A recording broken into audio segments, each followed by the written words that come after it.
समय की बात है। धोबी का एक गधा था। गधे की दोस्ती एक लोमड़ी के साथ हुई। गधा लोमड़ी से भी बड़ा था, इसलिए लोमड़ी आदर से गधे को चाचा जी कहकर बुलाता था। गधा भी स्नेह से लोमड़ी को भतीजा कहकर बुलाता था। एक रात घूमते हुए वे एक ककड़ी के खेत में पहुंचे।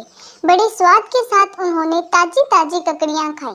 अगले कुछ हफ्तों तक वे दोनों हर रात उस खेत में जाकर ताजी ककड़ियां खाते रहे। एक रात लोमड़ी ने गधे से कहा, आहा चाचा जी, ये ककड़ियां इतनी स्वादिष्ट है कि मैं इन्हें खाना छोड़ ही नहीं सकता। गधे ने उत्तर दिया, हाँ भतीजे, परंतु जरा आकाश की ओर देखो तो पूर्णिमा का चांद कैसे चमक रहा है।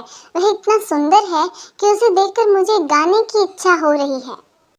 लोमड़ी ने उससे अनुरोध किया, प्रिय चाचा जी, कृपया ऐसा मत करो। यदि यहाँ के चौकीदार ने सुन लिया तो हमें बड़ी तकलीफ होगी। हम चुपचाप रहेंगे और इन ककड़ियों का मजा लेंगे।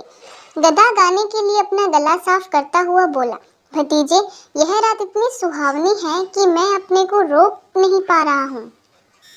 लोमड़ी गधे को सावधान करता हुआ बोला, चाचा, तुम्हें मालूम है कि तुम्हारी आवाज मधुर नहीं है और तुम्हारा गाना सुनकर चौकीदार क्रोधित ही होगा। गधे को बुरा लगा, दुख भरी आवाज में बोला, तुम्हें संगीत और लय के बारे में क्या मालूम है? तुम्हें यह भी नहीं मालूम कि संगीत की सुंदरता को कैसे सराहा जाता है। चाचा जी, अब चुप भी करो, होश में आओ, आपका गाना हमें बड़े संकट में डाल देगा। गधे ने उत्तर दिया, मुझे मालूम है कि मैं अच्छा गाता हूँ। प्यारे भतीजे, बैठकर मेरा गाना सुनो, फिर तुम जान सकोगे कि मैं सच बोलता हूँ। लोमड़ी ने सोचा कि अब गधा मानने वाला नहीं है। उसने अपने बचाव का उपाय किया। वह बोला, चाचा जी, थोड़ी देर के लिए रुक जाओ, मैं बाहर जाकर चौकीदार पर नजर रखूंगा। मेरे बाहर जाते ही आप जी भरकर गा लेना। यदि चौकीदार आएगा तो मैं आपको सावधान कर दूंगा।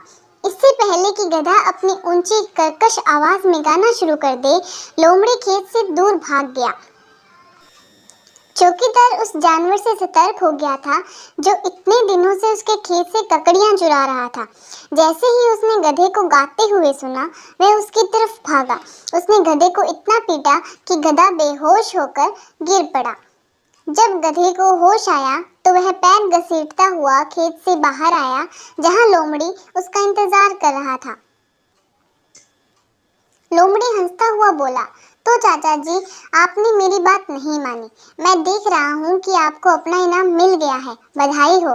गधा कराहता हुआ क्षीण दुख भरी आवाज में बोला, मुझे अपनी मूर्खता पर दुखी होने के लिए मेरे हाल पर छोड़ दो। जब धोबी ने गधे को इस दशा में देखा तो उसे क्रोध आया। इस घायल गधे से मैं क्या करूं, कहता हुआ वह जल्दी चला गया। गधा बोला, एक अच्छे मित्र की सलाह नहीं मानी, इस मूर्खता के कारण मैं बड़ा कष्ट भोग रहा हूं।